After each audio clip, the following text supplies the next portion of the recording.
Alright, so the first step in building our scooter boat is we're going to need to print out our full instruction sheets here. So as you can see, it prints out on regular size printer paper, so they're super easy to print. So these instructions here will have every step that you need to build the scooter boat. It'll tell you what tools you're going to need and the process to go through in order to build it. So the first step we're going to do is we're going to want to separate out. The first page here has a diagram. It's going to show you how to lay out the pages, and we're going to make a stencil. So this stencil, once you cut it out, this will actually give you the shape for the front of the boat, so you can get the curve on the front of the boat correctly. When you get to the stencil pages, they're going to be numbered 7, 8, 9, 10, and so on. So basically, we're just going to lay them in order to cut out our stencil.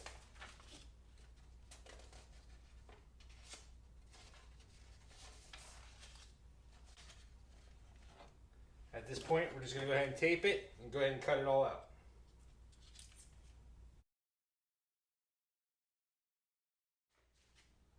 Okay, now that we have all this clamped up, we're going to go ahead and let it dry. Now, if you're just doing this one at a time, maybe one in the evening each day, you could go ahead and leave it on your workbench and let it dry.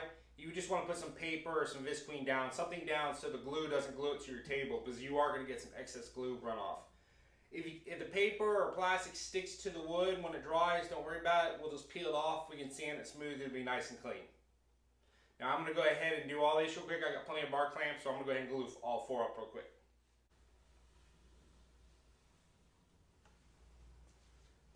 Okay, so I've now traced out all 4 of my stringers, and I went back over the black ink to make it a little more easier to see when we're cutting it out. So now we're ready to get out our jigsaw. We're going to start cutting out the shape of our boat.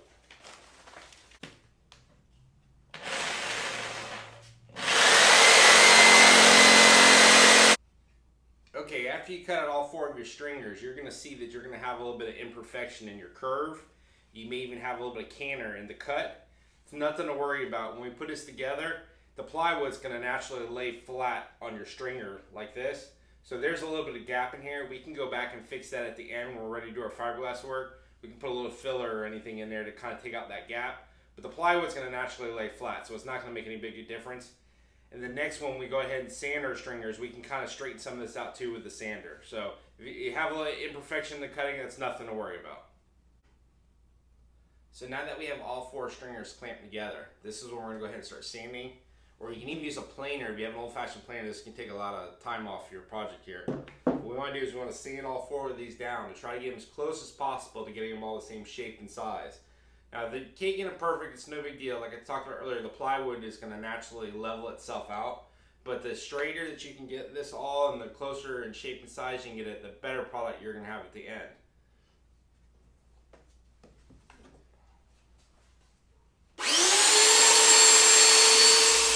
Okay, so I'm going to take my tape measure and I'm going to measure out every 16 inches and put a mark on my stringers. This is where I'll make the notch for my rib. And it really doesn't matter if you start from the back or the front. Typically I start from the back. The biggest thing is you want to make sure is when you hit the 8-foot mark that your rib falls, so the plywood falls in the middle of the rib. So that way you can put your 2 splices together.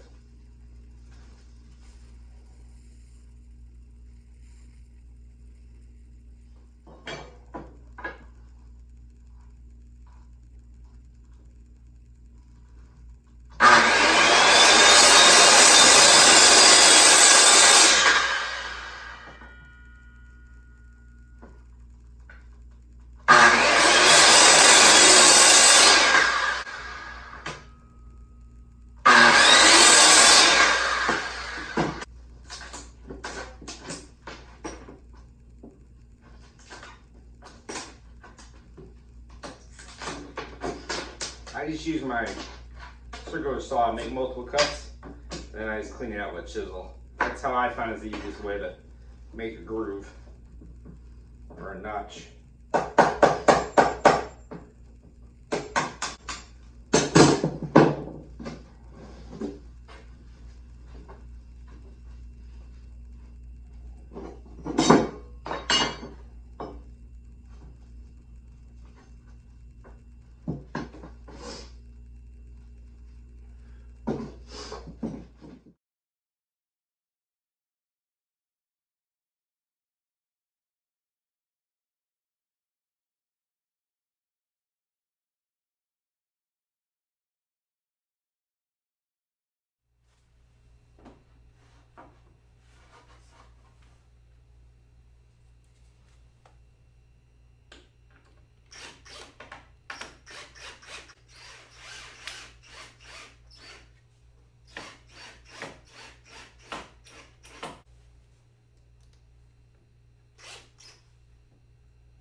place now. The stringers are all squared up, so we're getting ready to put our plywood on to do the bottom of the boat. So before we do that, we're going to go ahead and put glue on all the stringers and all the ribs. We'll set the plywood on top and we'll start screwing it down. Now in your directions, you'll see a place where it talks about fender washers. So I'll use the fender washers on the end of the plywood, so as I bend it to make the curve, it helps keep the plywood from pulling up. So we're now finally ready to install our transom. We have our center brace in right now at a 15-degree angle. We have our transom that we built in the beginning, which is made out of 3 sheets of plywood. We're going to go ahead and insert in place with some glue, and we'll use some screws to temporarily hold it in place. Once the glue dries, then we'll go ahead and add some lag bolts in to give it a little extra strength.